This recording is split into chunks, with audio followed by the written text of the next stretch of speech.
Chatra Arabic model মাদ্রাসায় নাজা বিভাগের ছাত্রী। আমি এখন ওযু করার তরিকা বলবো।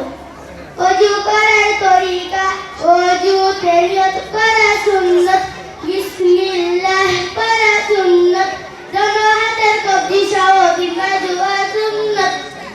তিনবার মেসওয়াক করা সুন্নত, তিনবার কুলি করা সুন্নত, তিনবার নাকে পানি দেওয়া সুন্নত, সমস্ত মুখ তিনবার ধোয়া সুন্নত,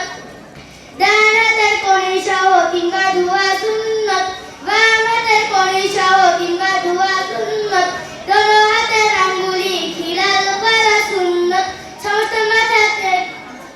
একবার মাসাহ করা সুন্নত, কাল মাসাহ করা সুন্নত,